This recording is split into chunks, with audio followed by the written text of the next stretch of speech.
Hey there, welcome to the Game Artist Podcast. My name is Ryan Kingsline. I am the founder of the Game Art Institute, where we train artists for the career of their lives. In this podcast, we interview amazing game artists to see what makes them tick and see how they got where they are today. So sit back, relax. I look forward to sharing their journey with you. Hey everybody, how's it going? All right, I think I have Emre here. Am I right? Yes. Hey, Ryan. Yeah. How are you? Good, thanks. How are you? Doing good. I say the first name correct? That's correct, yeah, Emre. Okay, good. I Googled it because Okay. I got like the thickest American tongue possible. It's just... Luckily for me, it's not a really hard name to say. Yes. So you say. So how are you? Good to meet you. I'm good. Yeah. Thank you. Thanks for having me. No, absolutely. Thanks for taking time out of your day. I know you guys, it's always a crazy life, lots of work. So I want to talk a lot about that and you and how you learned and your process and all that good stuff. So let me get started with just making sure everybody can hear. And were you going to do a screen share or should I share the screen? I actually don't have anything to demo or show in ZBrush or anything. So yeah, if you want to share it, I'm fine with that. Yeah, let me give everybody something. And then we had a couple of questions. You know what? Here, let me just do the last name. There we go. We had a couple of people come up. Well, they had just had some questions about some of the detail and some of the work that you do in game. So we'll get to all of that. And so it's probably wise to share my screen. All right. So thanks for joining me. Thank you. It's a pleasure. All right. Tell me, where are you working now? Is it still Sucker Punch? Yeah, I'm still currently working at Sucker Punch as a character artist. Awesome. Yeah, working on our new title, Ghost of Tsushima, which was announced last year, I think. Yeah. And do you work next to Melissa? Is she around there, Melissa Altabello? Yeah, she's in the environment team. And she's great to work with. She's pretty cool, man. I love Melissa. She's just... Yeah, she's a mentor here, but she's actually an old student of mine. Not that, I taught her much. And I've known Melissa for a long time. So what is it like? How does character and environments interact? Tell me a little bit about that. Because I got people that are kind of on both sides of the fence. And, maybe somebody's in there thinking about either one of those right now. But how do those teams interact? In terms of the modelers and not the concept art, because we have character concept artists and environment concept artists as well. Yeah. For the modelers, we don't really interact that much. That's my experience, at least for Sucker Punch. Mm-hmm. As a character artist, I usually interact with the character concept artists, animators, riggers, sometimes even the people who write the story, the writers. Yeah. But yeah, our works don't really collide with the environment artists. So yeah. Okay. So what is your responsibility as a character artist? What is your deliverables? So when I get a character concept, I usually go over the concept with the concept artist and the rigger, because there's the artistic side that we have to do. And then there's also the technical side that we have to deliver for the game. The character needs to work in the game as well. So I usually just interact with the concept artist, and good communication is the key there, because as a character artist, I personally like to know a little bit of the character itself. So, what's the story of that character?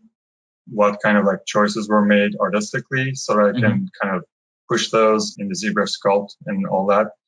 And also for the realistic look and for the technical side, we have the rigging priorities, like the cloth simulation and stuff like that. And I talk to the riggers for those kind of reasons. Mm-hmm. And I even sometimes go to the writing team and learn a little bit of the character, in depth. And I kind of try to transfer that into the sculpt that I'm making, because whatever you do, if it's an armor or a cloth or anything like that, you kind of have to tell a story in itself. You're not basically a costume artist. I'm still responsible for conveying the story for that character as well.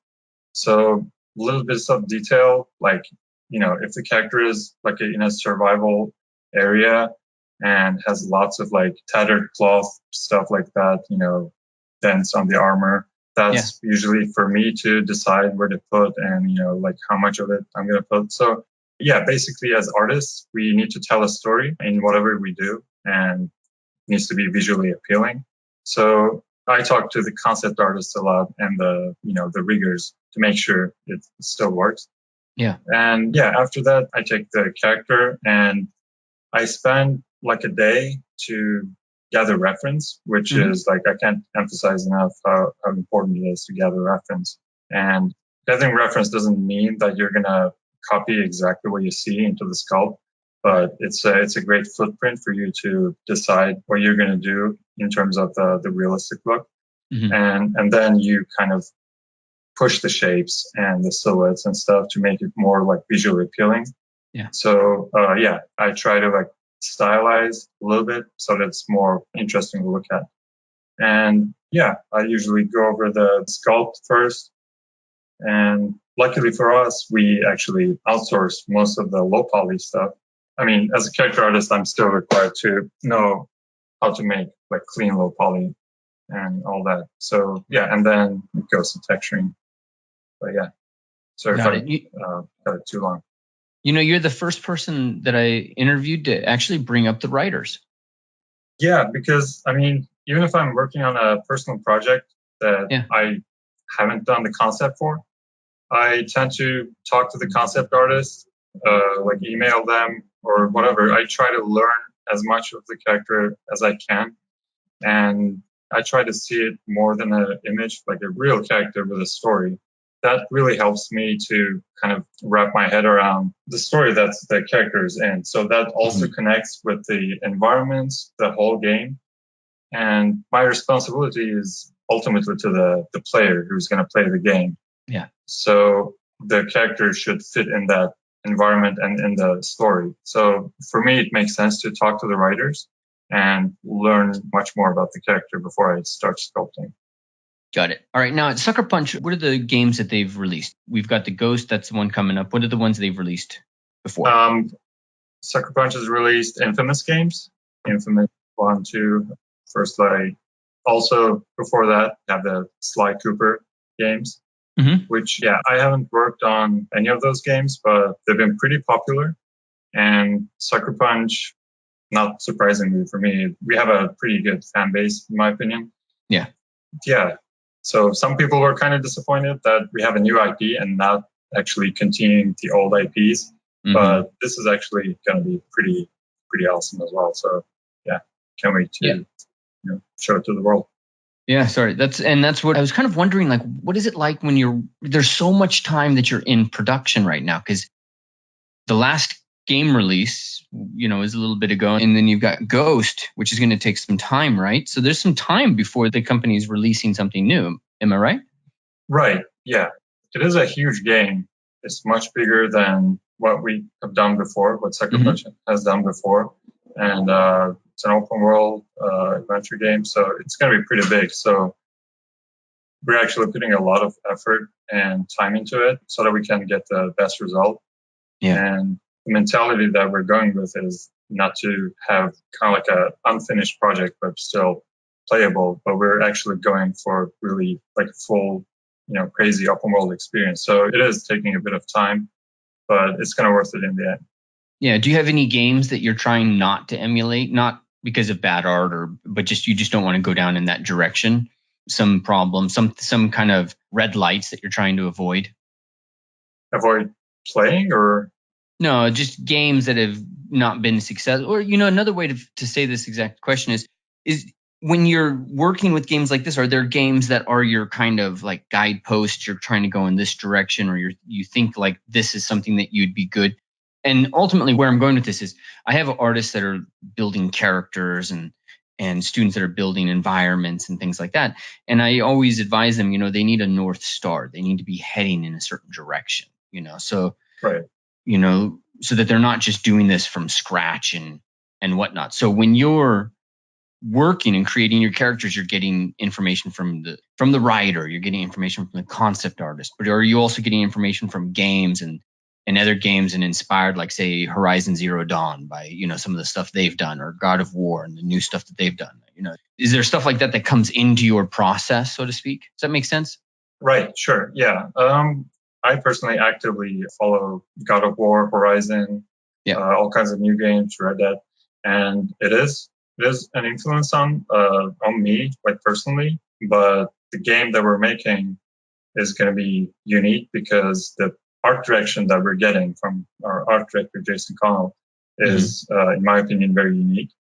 And like I said, it is realistic, but it's still very visually appealing. Yeah. So as much as we follow like what's going on in the industry, the new games coming up, looking at the characters and stuff, we don't set those as kind of like a footprint for us to base our characters on, because we have our own kind of path to follow and our own style and own kind of like internal story to follow for the characters.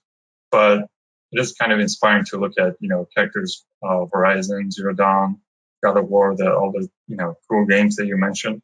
Mm-hmm. But, in the, like professionally, we don't set those as kind of like the footprints. Like I said, we still tend to surpass the quality bar that's been set in the industry.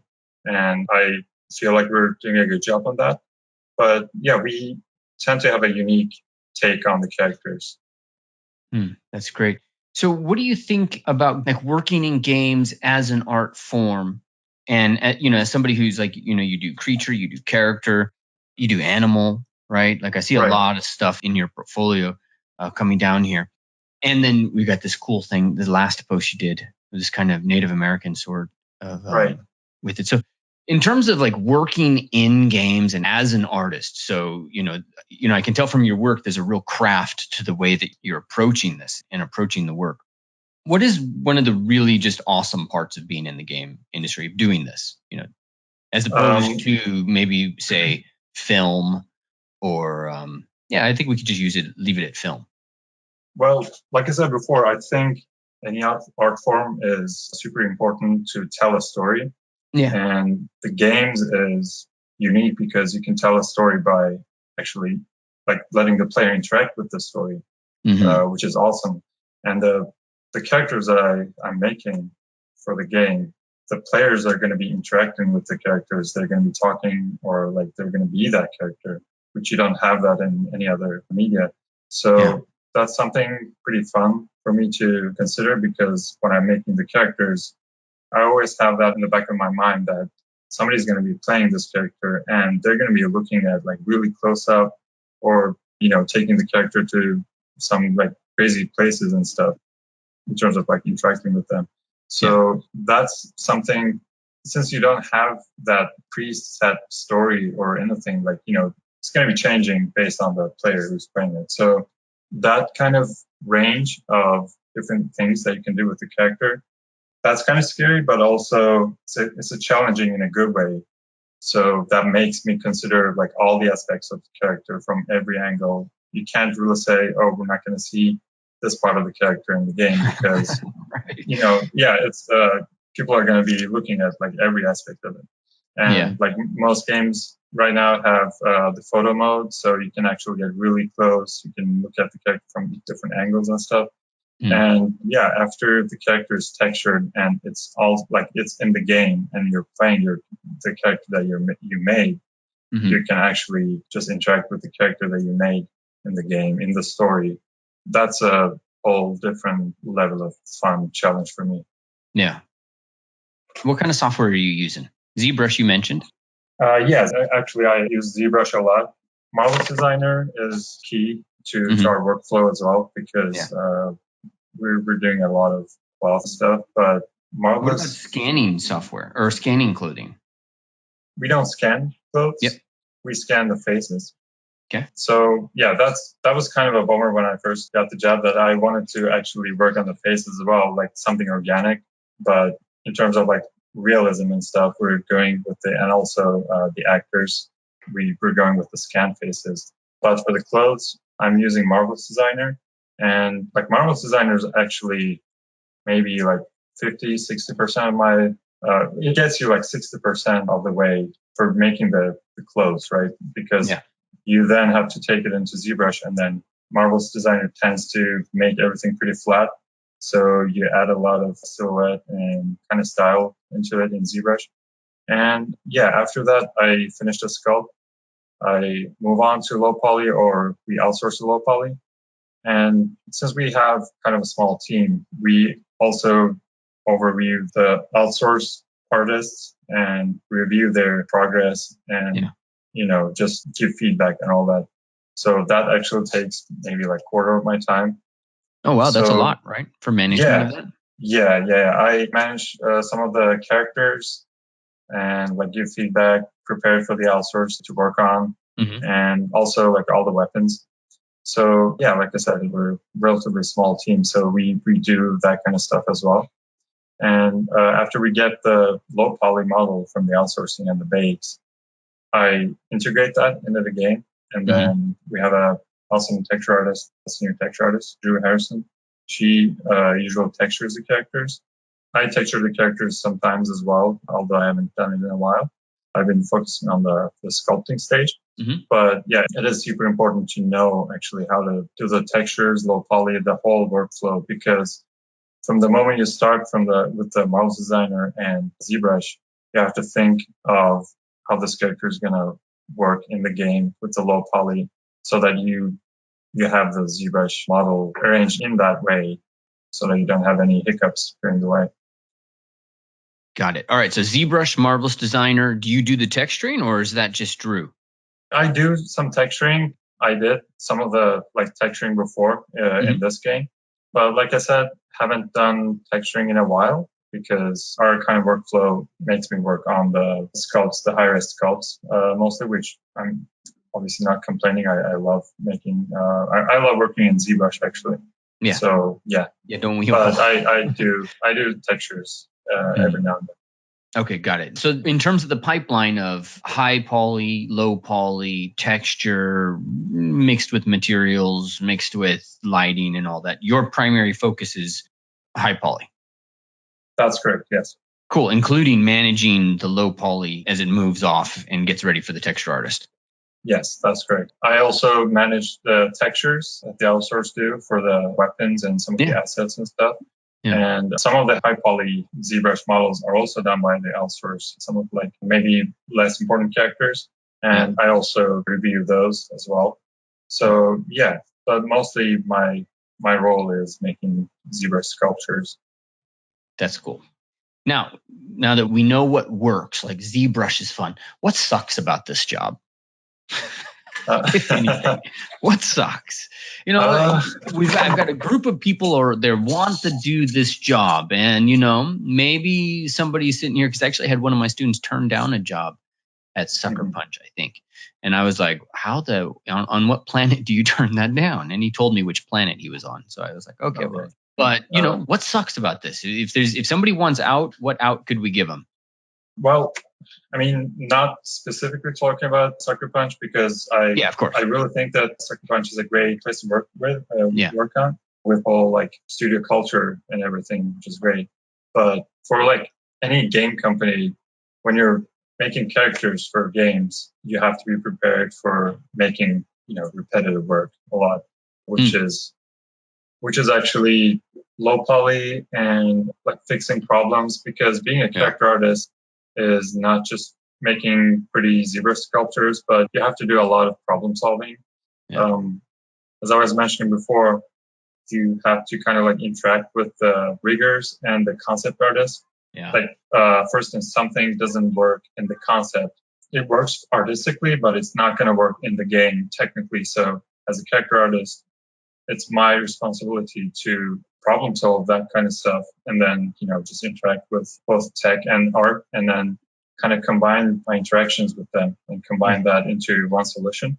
So that kind of stuff, fixing low poly technical stuff is going to be repetitive, and that's just the way it is for games. So whoever want to work on the game industry as a character artist should, in my opinion, should be prepared for that.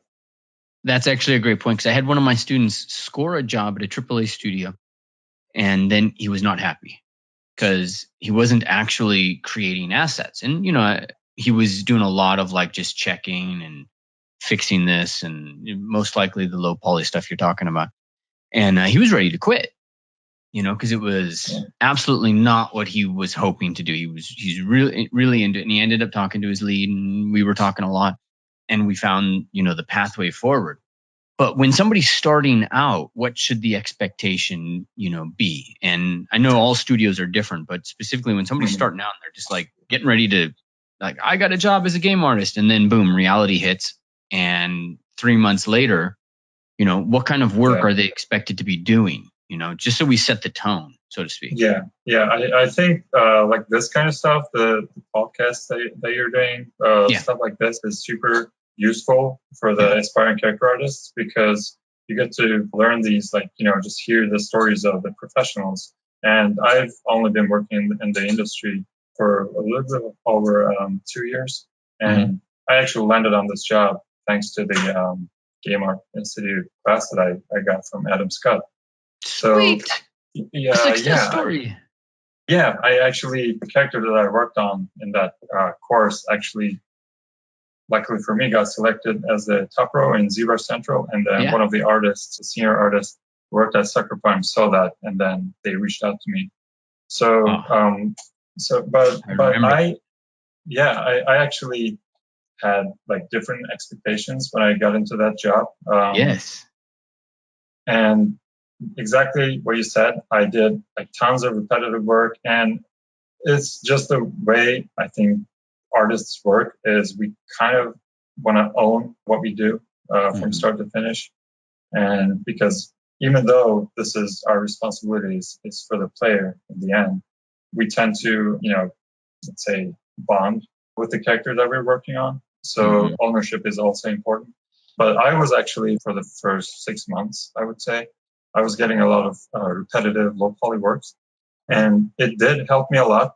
Now that I look back, it did help me get much cleaner topology and, like, just wrap my head around the technicality of how a game character works in the engine. Yeah. But it was kind of painful to do.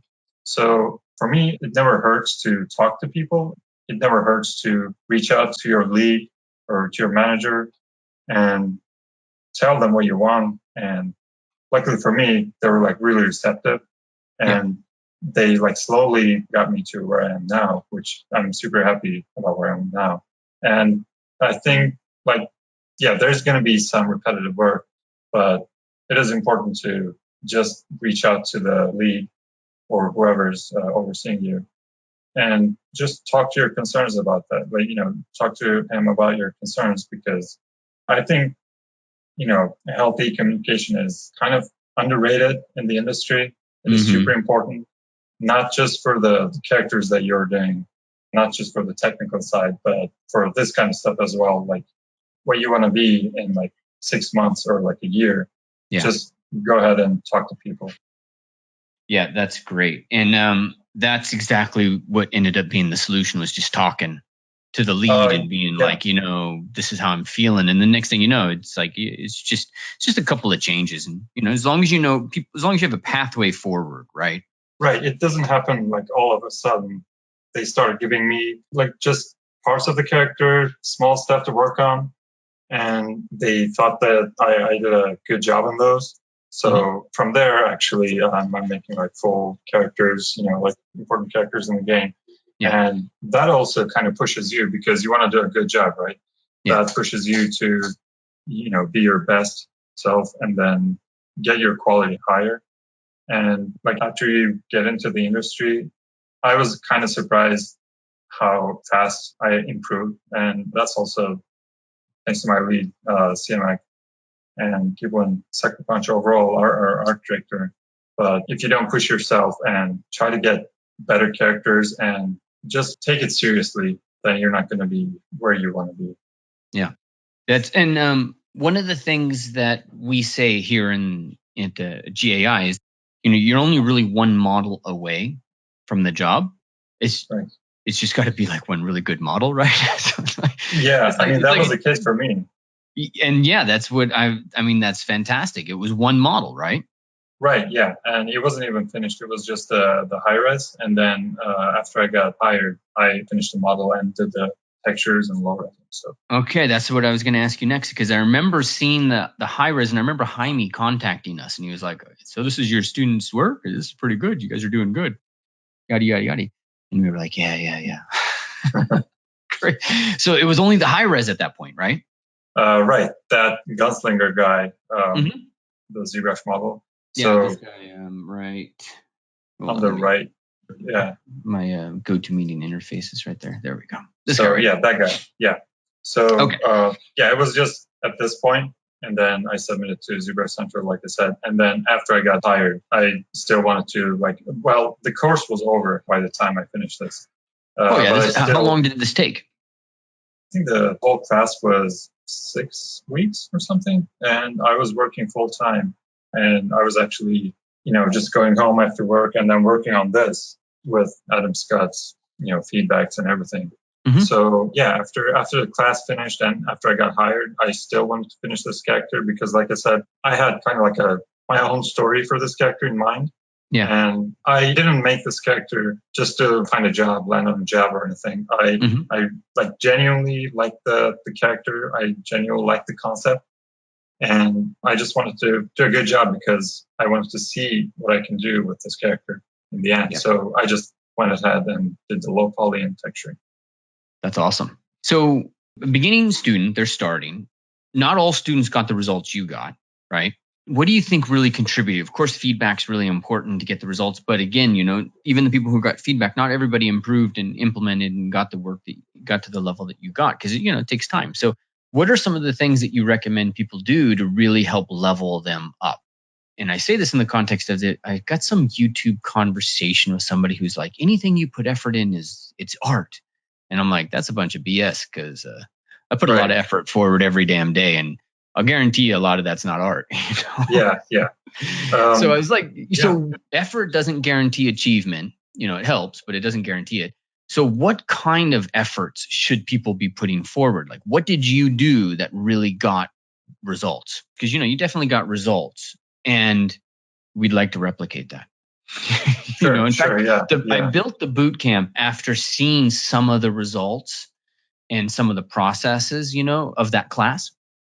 Right. And I remember thinking, that there's a pathway there for growth. We just got to dig in a little deeper, and so, you're part of that deeper. What did you do?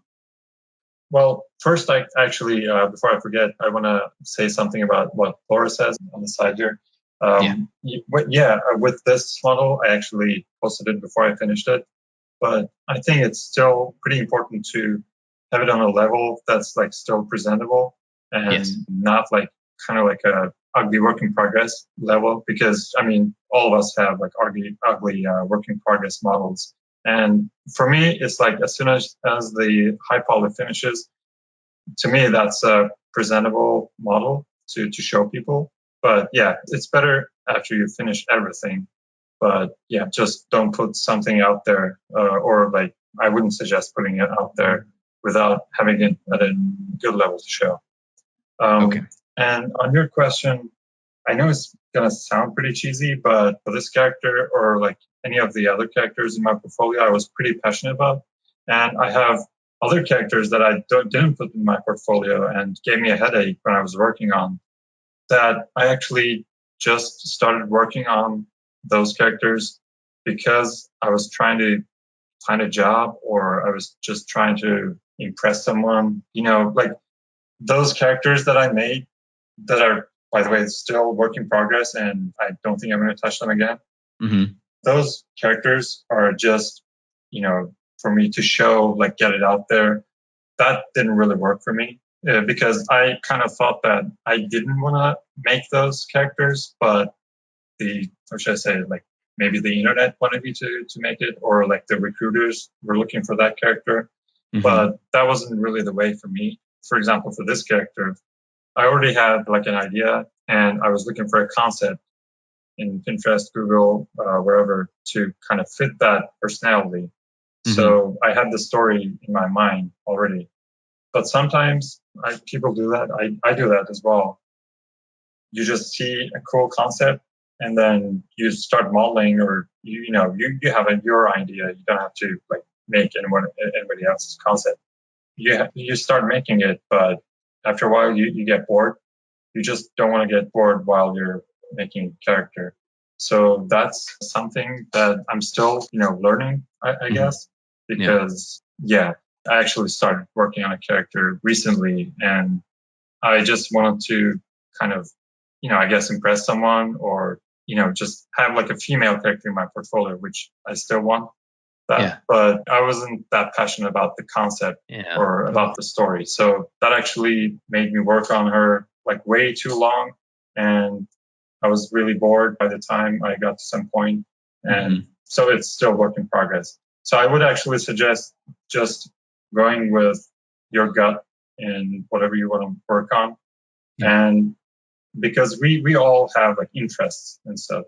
So if you actually do whatever you find visually appealing, as artists, we have that in our minds, and you actually go with your gut on whether you want to work on that character or not, and not just for the purpose of finding a job. I think that pays off in the end. Right. Yeah, that makes sense. So go with your gut. That's one of the things you did.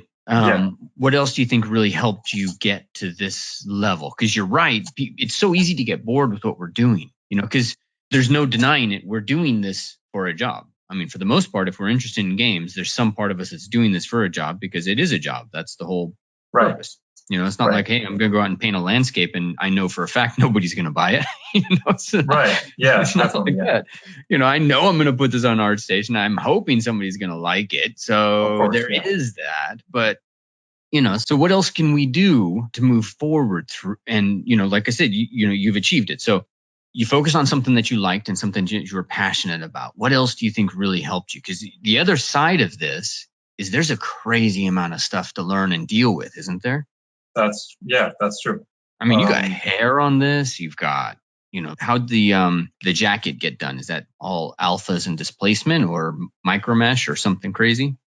That's noise and alphas. And the fiber mesh, actually, this was my first time trying fiber mesh. Dang, that's pretty solid. Thank you. Since I was taking Adam Scott's class on this, I was using one of his model in the, I think, order as a reference. Yeah. And I think that's another thing that helped me a lot, because I kind of I used to compare myself with the people who I'm working with, or I thought who I thought were the same level as me in terms of experience and stuff. But comparing myself to Adam, to a senior artist, or someone who has a lot more experience than me, and trying to reach that, which I'm still not at that level, but it actually helps you grow more, because you don't actually settle the mistakes and stuff that you're doing. You don't say, oh, I mean, I'm not a senior, so I have to this is fine for me. So that actually helped me, because I constantly had that reference of Adam's work open on the side, and not for the technical or artistic side of it, but just the quality bar. That was kind of my quality bar. And I think it's great to set a nice quality bar for yourself. That doesn't mean just, comparing yourself with a senior or lead artist or, whoever, doesn't mean that you have to be that level right at that moment, but it actually kind of pushes you more and pushes your limits, because you just critique yourself based on that. Yeah, I love that. That makes a lot of sense, because it's easy. And I see this with some people in classes, for example. They'll post work and they know this needs to get fixed, but they look at it different, because they're thinking of it like students. But if you're thinking of it like a job and you're comparing yourself with the professionals, you can usually see this is missing, that's missing, and I don't even have to critique it. It's just somebody can self-critique. So I love that. That makes a lot of sense, to just make sure that you're just holding it up to other high-level artists, basically choosing a higher peer group, so to speak. Right, that's correct. Yeah, and then getting in that mindset of being a professional. Maybe you're not a professional, but that mindset is pretty crucial. That's awesome. All right, I've got a couple of questions I wanted to get asked. So let me see if Robert, was it you that had the question that we wanted to get answered today about the samurai? Okay. Okay, Andrew, shoot your question forward. Hey, so my question, I'm working on a samurai character, and I've been trying to do a lot of research on the armor and just the construction of it. I just was wondering, what was the process at Sucker Punch?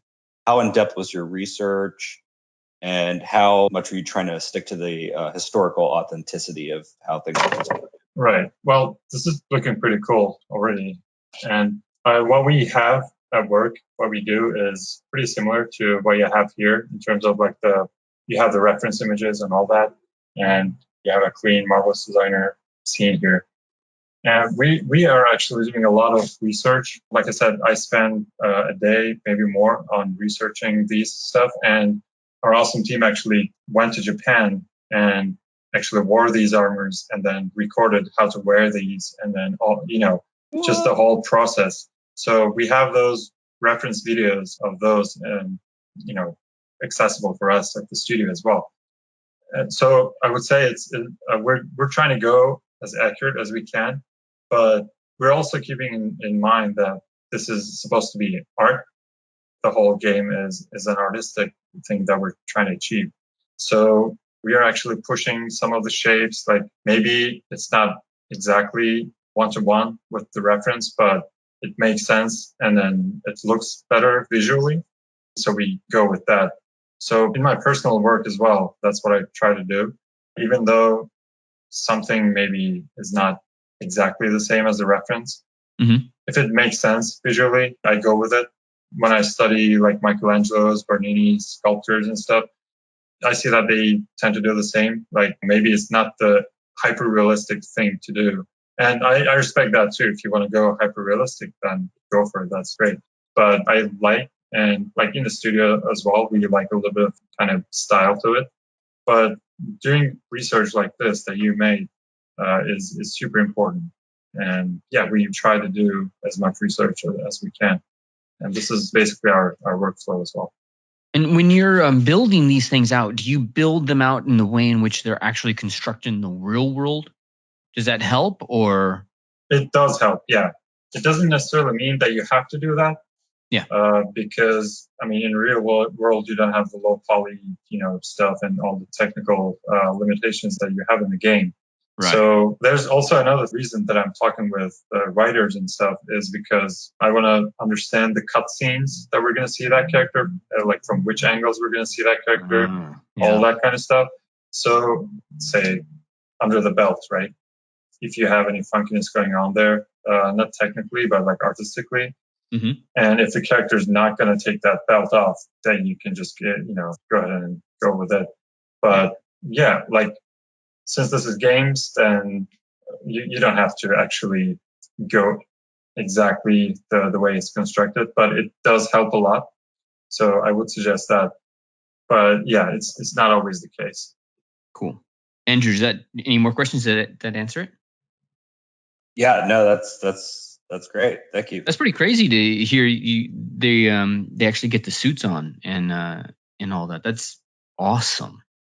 Yeah, that helps a lot. Like even we have all the like close-ups, different ways of like even for these like cotes and stuff, the sleeves that he was wearing. There's like different ways of wearing them, or like the kimonos that they wear. They're like the archers wear it differently. So even if it's the same clothing, there are like different ways of wearing them that we found out looking into Japanese culture. So we're trying to be respectful of that as well. And it also gives us different visually interesting results. Yeah. So yeah, we have great reference, but like I said before, we're not strictly costume artists. So it is super important to add your own artistic abilities, your vision as well. Yeah. Did you think you'd be doing this 3 years ago? No, I wouldn't. But what were you doing? What were you dreaming 3 years ago? Before you took the class, before all this. I guess I was dreaming what anybody dreams, like just to find a job and get into the industry, like get your foot in the door. Yeah. But I'm pretty lucky. I consider myself pretty lucky because I'm really into medieval stuff, Japanese samurai stuff. I collect swords and stuff. So that for me, this was kind of like a jackpot, and it was kind of my first AAA job.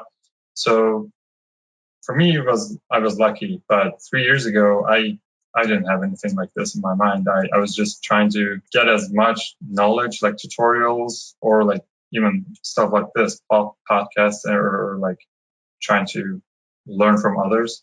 Yeah. I always liked doing concepts or like creatures and stuff. And I think that like finding your own designs and going through that process of trying to find a unique design that nobody's done before, that helps you a lot artistically. That gives you more kind of independence in your personal works as well. So I was doing that kind of stuff a lot as well. And I was also trying to experiment with different things. I also like stylized, like even like Blizzard style models and the textures. So I have a folder somewhere that I have a bunch of like stylized characters in it, hand painted. I still want to do it if I can find time, but just experimenting with what you want and then finding your path from there. Any advice you'd give the old Emre, the one who was worried? I guess since it's worked out, I would just yeah. Well, the thing is, like 3 years ago, and I still do, like after work, I actually come home and work on my own stuff. I do anatomy studies and stuff like that. And 3 years ago, I did the same thing. And I don't really do it because I feel I have to do it, but I just like to do it. So looking at my portfolio, and I kind of feel like I felt like 3 years ago that what I was missing, that's actually why I took Adam's class as well. So working my ass off was the best thing I did, and I'm still trying to do that.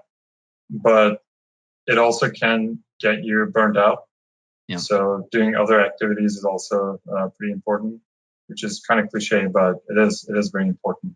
So I would just tell myself just to keep working on stuff even after work. Got it. But get up and take a break every now and then. Yeah, definitely.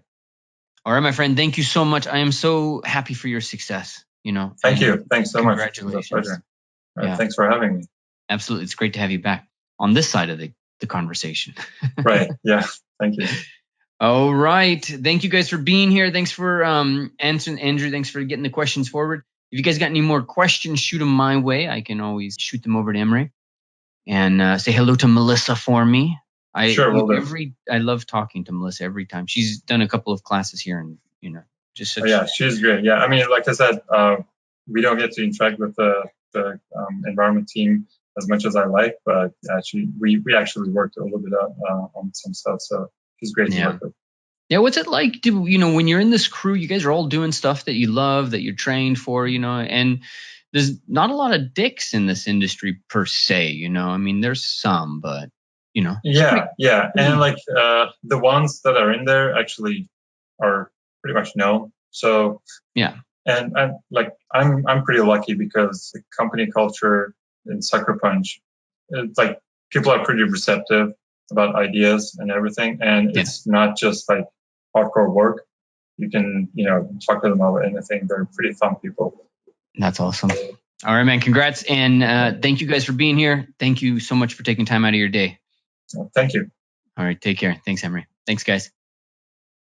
All right. So I want to thank you so much for being here, for taking the time, and for listening to this podcast. And I want to ask a couple of things from you. Number one, make sure you leave a comment or you rate this on iTunes, Stitcher, wherever it is that you're getting this. That's going to make a big difference in helping us get the word out and get people to know who we are. All right. The other thing is I want to make sure you know where to find us.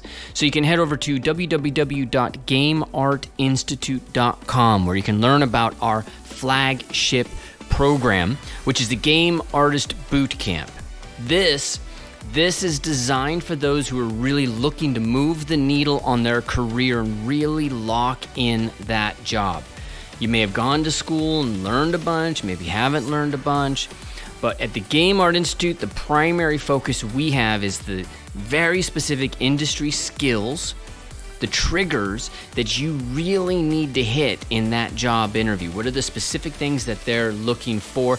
That's what we're going to be training you on. We're taking applications right now for environment artists and for character artists. So make sure you head over to www.gameartinstitute.com and apply today. That way we can have that conversation, make sure this is a fit for you, make sure that you're a fit for it, and if everything is perfect, then we will sign you up for that right away and get you into your training and start moving the needle on your career. All right, thank you so much again for being here. Take care, have an amazing day.